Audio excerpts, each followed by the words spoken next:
आज मैं स्वामी विवेकानंद जी के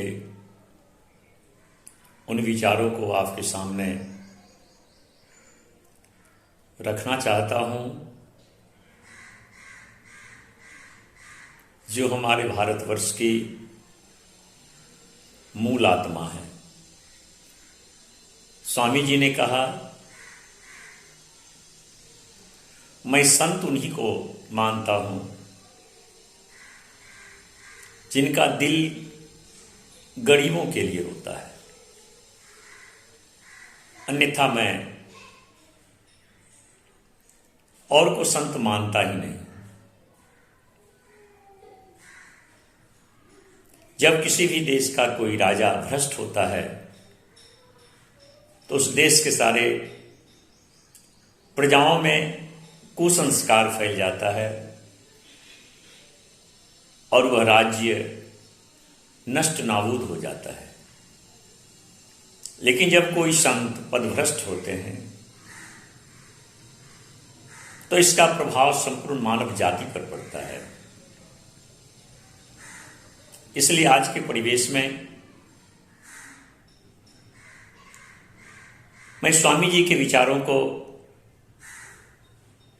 बहुत ही गंभीरता से लेता हूं और लोगों को संदेश देना चाहता हूं कि अब भी अगर अपने आप को हम नहीं पहचान पाएंगे तो बहुत विलंब हो जाएगा। इतिहास हमें क्षमा नहीं करेगा। आने वाला कल हमसे प्रश्न करेगा। जब मानवता झुलस रही थी, अत्रिकनाथ गौतम के धरती पर भ्रष्टाचार पनप रहा था, दमयंती गार्गी शकुंतला के धरती पर में बहन बेटियों का इज्जत नीलाम हो रहा था,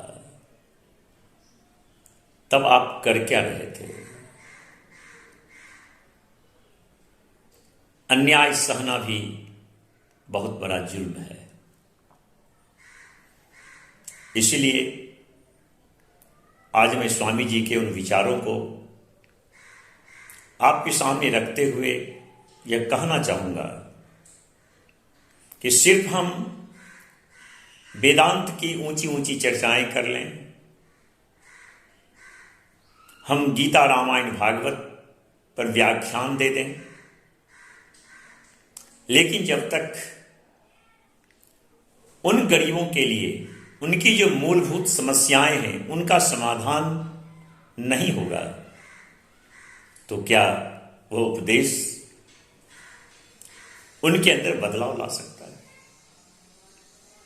बहुत कम लोग जानते हैं कि स्वामी विवेकानंद जी ने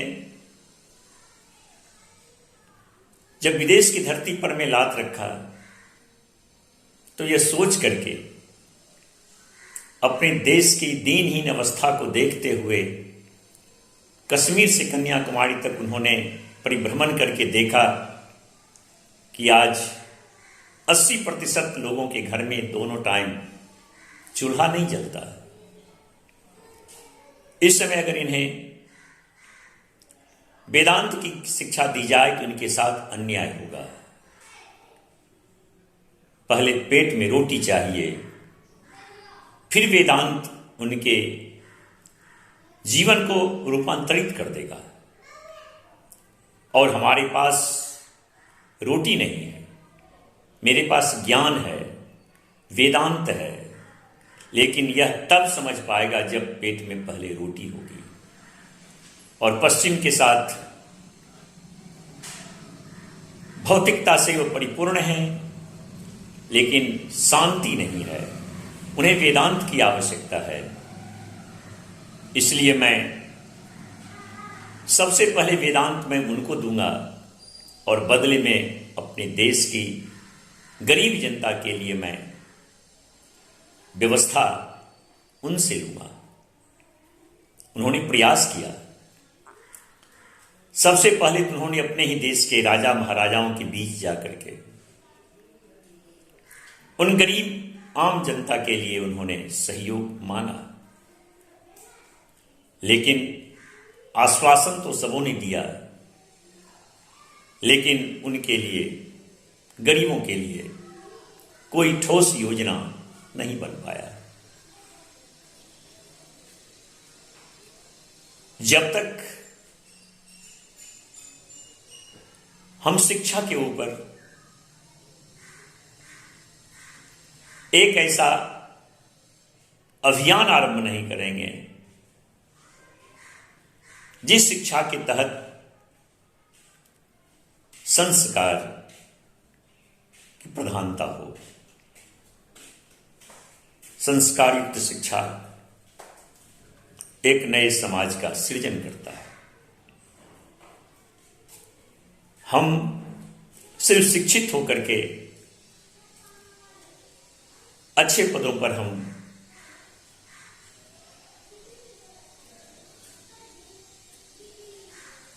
बैठ करके अपने लिए हम सारी सुख सुविधाएं प्राप्त कर सकते हैं, लेकिन उनके लिए कौन सोचेगा जिनके बच्चे अर्थाभाव के कारण अच्छी शिक्षा नहीं प्राप्त कर रहे हैं, कुपोषण के कारण उनके बच्चे का ना शारीरिक ना बौद्धिक विकास हो पा रहा है। आखिर स्वामी जी का यही लक्ष्य था, यही सपना था, कुछ मुट्ठी भर लोग संभ्रांत बन जाएं और शेष आम जनता उनके पैरों तले दबते रहे। नहीं, ऐसा उनका सपना नहीं था। वसुधैव कुटुंबकम, यत्र जीव तत्र शिव।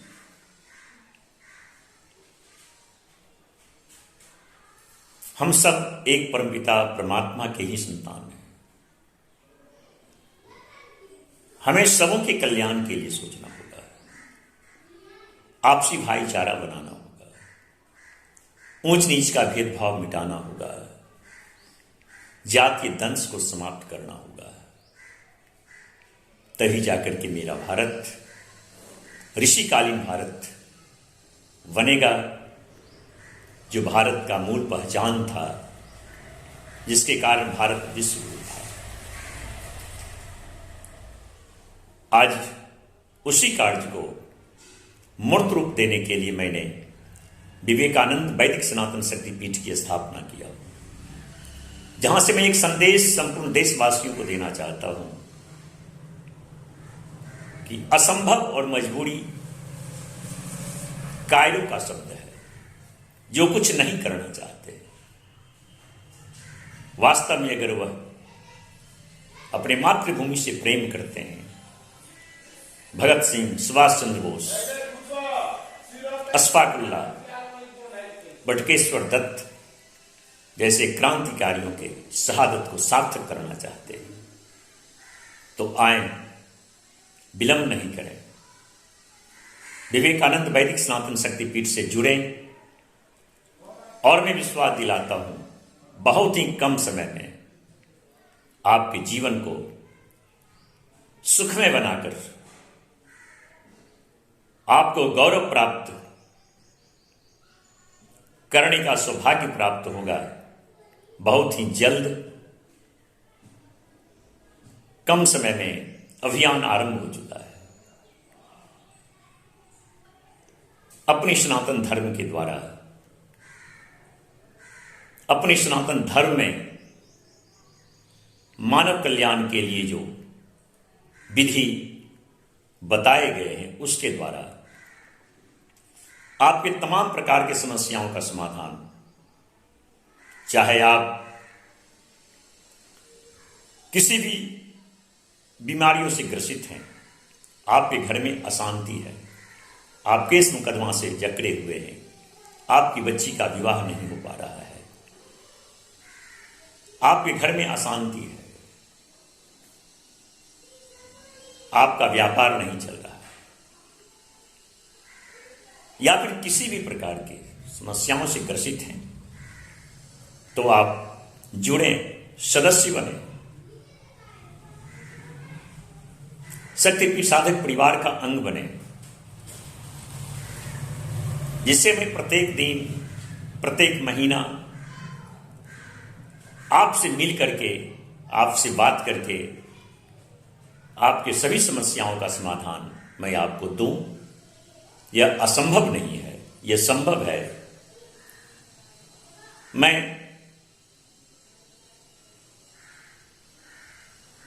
आपके बीच आपका अपना बन करके रहता हूं, जो हमारे स्वामी जी का व्यवहारिक वेदांत का मूलाधार है। सिर्फ सिद्धांतों की बात कर दें, इससे क्या होगा? दिन रात सिद्धांतिक विचार तो हमें दिया जा रहा है, लेकिन इससे समाज को मिल क्या रहा है? सिर्फ हम अपने लिए जीते हैं, हमारी व्यवस्था कैसे सुदृढ़ हो, लेकिन नहीं जो औरों के लिए जीते हैं, जो सबों को अपना मानते हैं और आपके सुख दुख में जो साथ होते हैं। व्यवहारिक वेदांत अगर उनके मुख से निकलता है तो लगता है जो कि नहीं, वास्तव में मानवता है और मानव धर्म ही तो सब कुछ। हम क्यों बिखर रहे हैं?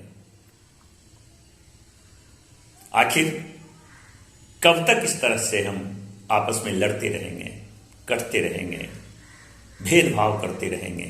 अत्याचार, अनाचार, भ्रष्टाचार, बेरोजगारी, बलात्कार, ये सब कुछ सामाजिक प्रेम को समाप्त करते जा रहा है।